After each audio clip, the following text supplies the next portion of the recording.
Dr. Sarita Chukka, Department of Pharmacy, Chaitanya Deemed University, Warangal. Today my topic is gastroretentive drug delivery systems. So before going to discuss about the gastroretentive drug delivery system, first we should know what is drug delivery system, how many drug delivery systems we have, all these things we should know.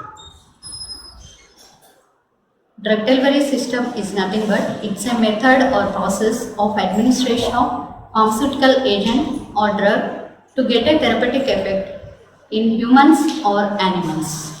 That is nothing but drug delivery system. We have so many drug delivery systems like oral drug delivery system, transdermal drug delivery system, ocular drug delivery system, pulmonary drug delivery system, parenteral drug delivery system, and so on. So among all these drug delivery systems, the oral drug delivery system is considered as the best and most convenient drug delivery because this oral drug delivery is possessing some advantages like ease of administration, high patient compliance, easy storage and handling, flexibility in formulations, and cost effective.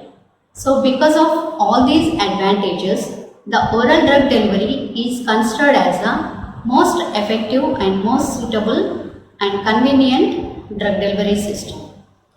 But the major problem associated with this oral drug delivery system is low bioavailability and diminished therapeutic effect.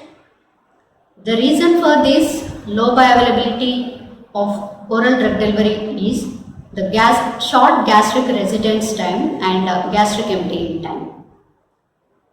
When we try to retain generally in oral drug delivery system, the dosage form is rapidly emptied from the stomach, which results in incomplete drug release. That leads to the diminished therapeutic effect and low bioavailability. So, to overcome this problem, the GRDDS, that is gastroretentive drug delivery system, can be developed. In this GRDDS, we are going to retain the dosage form in stomach for long period of time. Thereby, we can enhance the gastric residence time. Thereby, we can enhance the bioavailability. So coming to the GRDDS, what is GRDDS? GRDDS is nothing but it's a type of novel drug delivery system in which the dosage form can be retained in stomach for long period of time. Thereby we can enhance the gastric residence time, that is GRT, so that we can enhance the bioavailability.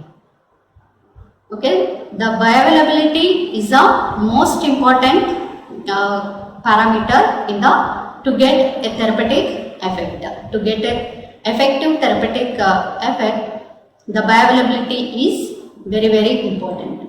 So here our objective is to enhance the bioavailability. To enhance the bioavailability, here we are trying to retain the tablet in the stomach for long period of time. Thereby we can enhance the gastric residence time. Thereby we can enhance the bioavailability. Here we are going to compare our GRDDS with the other conventional drug delivery system in terms of toxicity, patient compliance, and a drug with a narrow absorption window in GIT. So when we try to compare this conventional drug delivery system and the gastroretentive drug delivery system, in toxicity point of view, there is high risk of toxicity is associated with the conventional drug delivery system.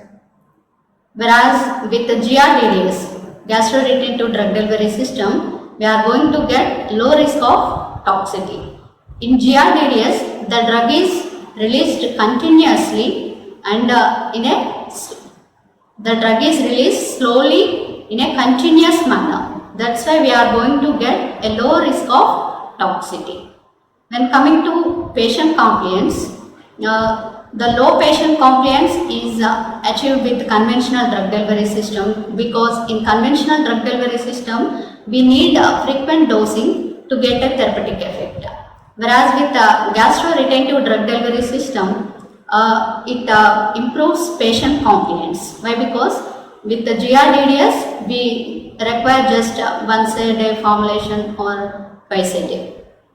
So with the GRDDS we are going to get high patient compliance.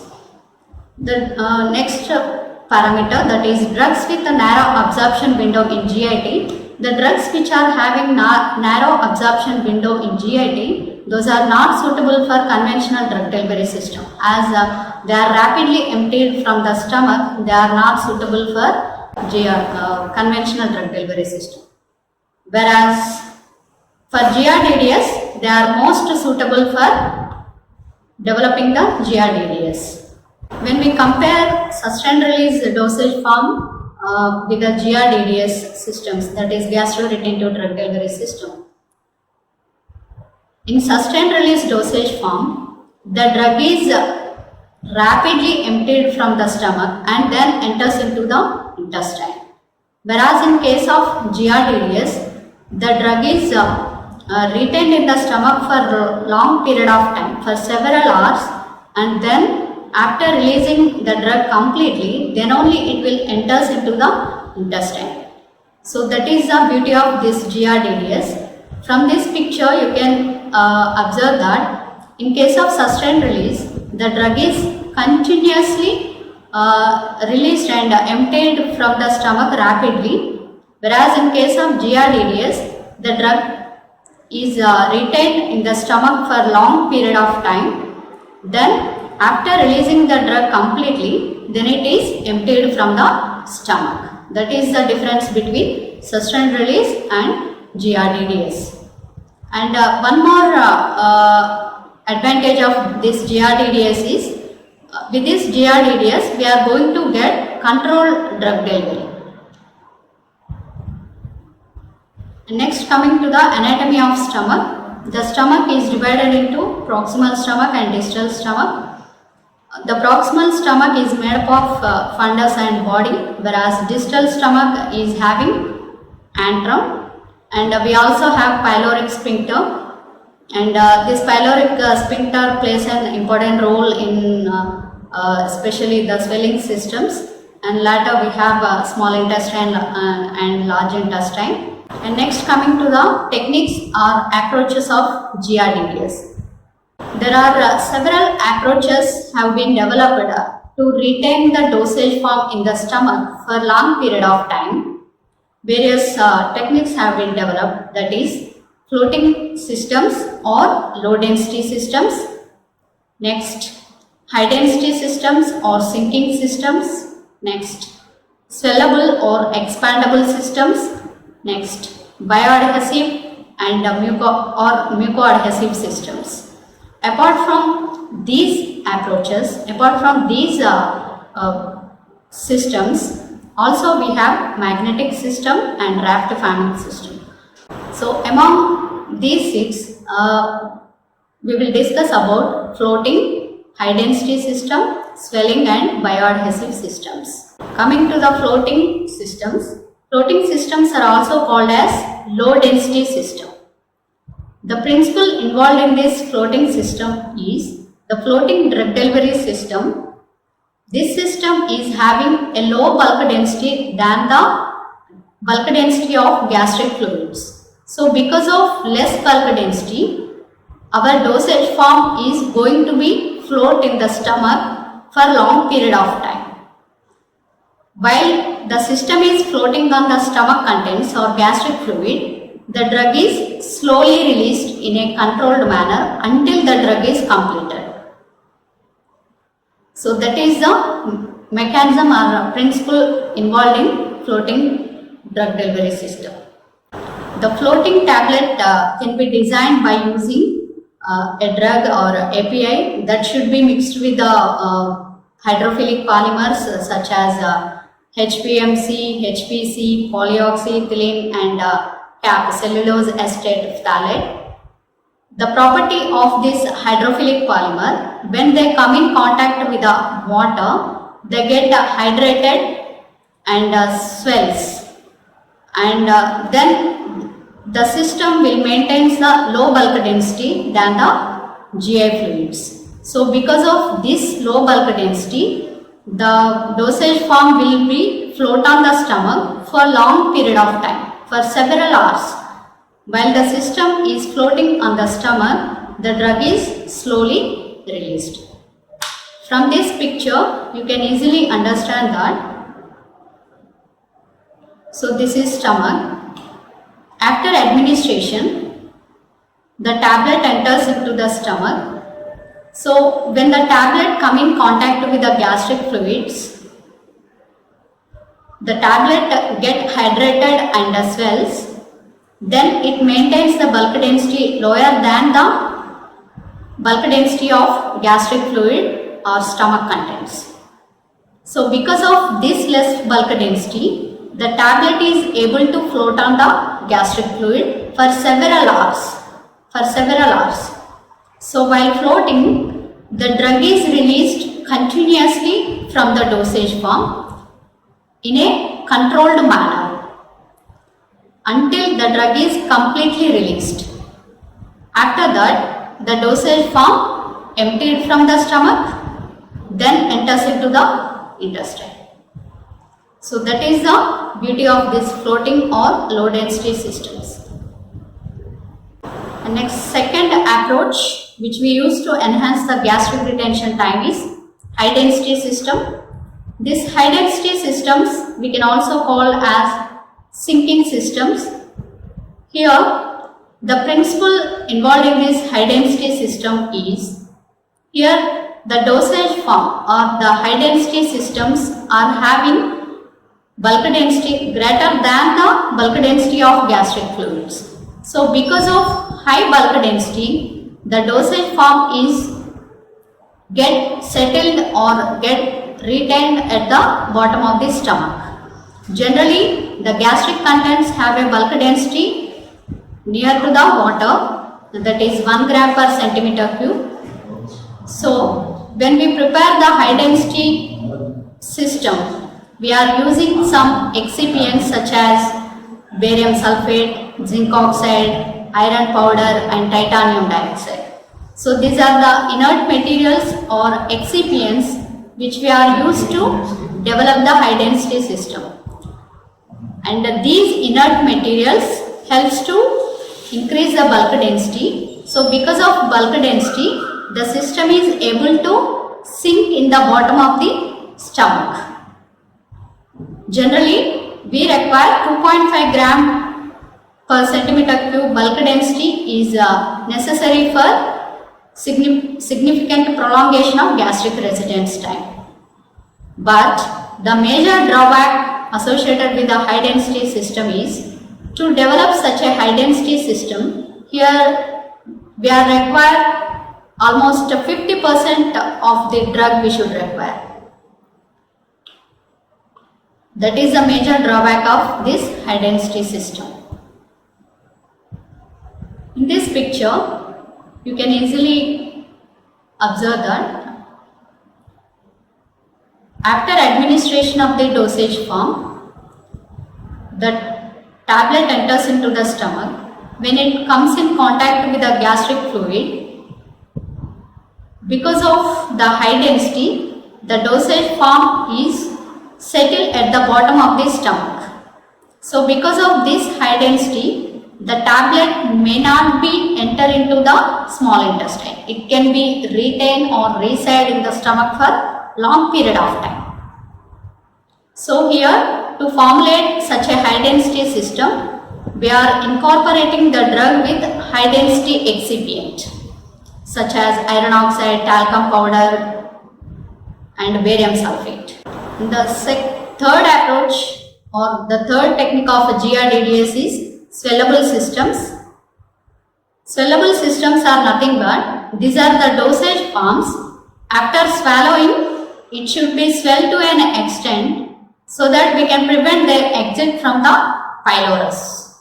So because of swelling, the size of the tablet is increased to certain extent. So because of that increased size, the tablet may not be able to enter into the pylorus sphincter. So here we will use some polymers, that is swellable polymers such as HPMC, SSG, chitosan and carbopol. These are the swellable polymers which we will use in the development of swellable dosage forms. From this picture, you can easily understand that this swellable system, when comes in contact with the GI fluids, the size of the tablet will be enhanced or increased than the size of the pyloric sphincter. Here the size of the tablet is greater than the size of the pyloric sphincter, so that it cannot be able to pass through the pyloric sphincter, so that it can be retained in the stomach for long period of time. It may not be able to pass through the pyloric sphincter. So that is the speciality of swellable system. And the swellable system is prepared by incorporating the drug with swellable polymers such as HPMC, SSG, chitosan. And the next one, bioadhesive systems, also we can call them as mucoadhesive system. Bioadhesive system or mucoadhesive system, in this we will use bioadhesive polymers or mucoadhesive polymers, either natural or synthetic polymers like carbopol, chitosan, sodium alginate, HPMC, polyethylene glycol and polyacrylic acid. These are the natural or synthetic mucoadhesive polymers.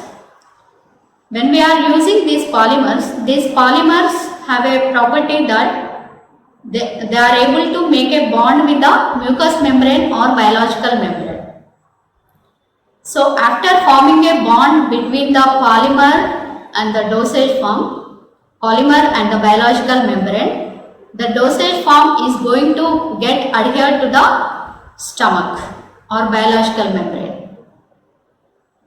From this picture you can easily understand that here the dosage form can be developed by incorporating the drug with mucoadhesive polymer.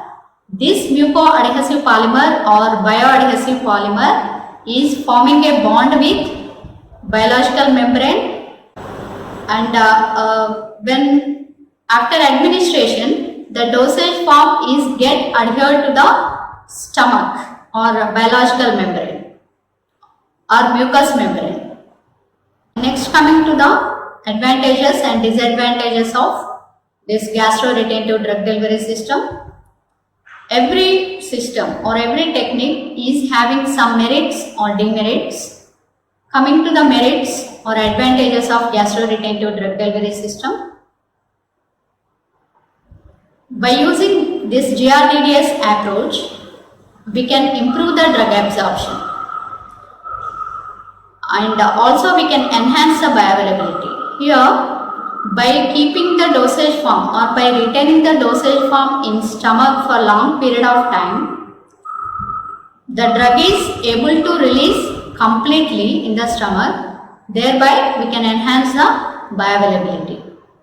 And also, the dosing frequency we are going to reduce. Whereas with the conventional drug delivery system, the dosing frequency is needed, but in case of GRDDS we are going to reduce the dosing frequency. And we also get controlled drug delivery of drugs. Why? Because from the dosage form the drug is released slowly in a continuous manner, so that we are able to get controlled drug delivery of drugs.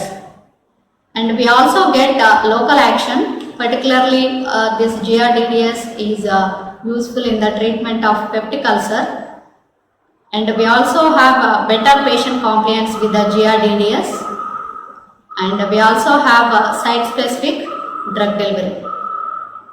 So these are the merits or advantages associated with the GRDDS. Next, coming to the demerits. So here every system, that is floating drug delivery, swelling systems, mucoadhesive system, high density system, every system is having some demerits. First, coming to the disadvantage of the floating drug delivery system. The floating drug delivery system, in this system, the dosage form should float on the top of the stomach contents, should float on the gastric fluids. Then only we can able to enhance the gastric retention. But the main disadvantage associated with this floating system is it requires high levels of fluids in stomach. If the stomach is fully with the fluids, then only the dosage form is able to float on the stomach. And one more disadvantage associated with this floating drug delivery system is the dosage form should be administered with full glass of water. And the disadvantage with the swelling system is here the dosage form must maintain the size bigger than the pyloric sphincter. Then only the dosage form may not able to enter into the small intestine through pyloric sphincter. If the size of the dosage form is smaller than the size of pyloric sphincter, then the dosage form may easily cross through the pyloric sphincter and enters into the small intestine. So, the dosage form should maintain a size larger than the size of pyloric sphincter. And the disadvantage associated with the mucoadhesive system is here the mucoadhesive polymer or the bioadhesive polymer should form a bond, a proper bond with the biological membrane or mucous membrane. Then only our dosage form is get adhered to the mucous membrane. If it is not forms a proper bond, then the dosage form may not adhere to the mucous membrane. And one more demerit with this mucoadhesive system is we are not sure whether the dosage form is adhered to the mucous membrane or not. Sometimes the dosage form may also adhere to the esophagus. If it is adhered to the esophagus, it will cause us injuries. And the next, coming to the demerits of high density systems. To develop a high density system, here we require high amount of drug we needed. So that's why technologically it is difficult to formulate such type of high density systems. And one more disadvantage with this high density system is the dosage form must withstand with the peristaltic movements of the stomach. And next, coming to the evaluation test. GRDDS, they can be evaluated by either in vitro evaluation test and in vivo evaluation test. We have various in vitro evaluation tests such as weight variation test, thickness and diameter, hardness and friability, content uniformity, floating log time and total floating time, and dissolution test. So these are the tests which comes under in vitro test. Weight variation, all these tests are done according to the IP. Weight variation test generally can be done by using digital balance. Thickness and diameter can be done by using micrometer. Hardness can be done by using a hardness tester, and the friability of the tablets can be done by using a friablator.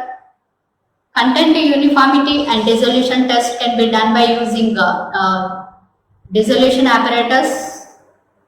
Next, floating lag time and total floating time can also be done by using USB dissolution apparatus. Floating lag time and total floating time.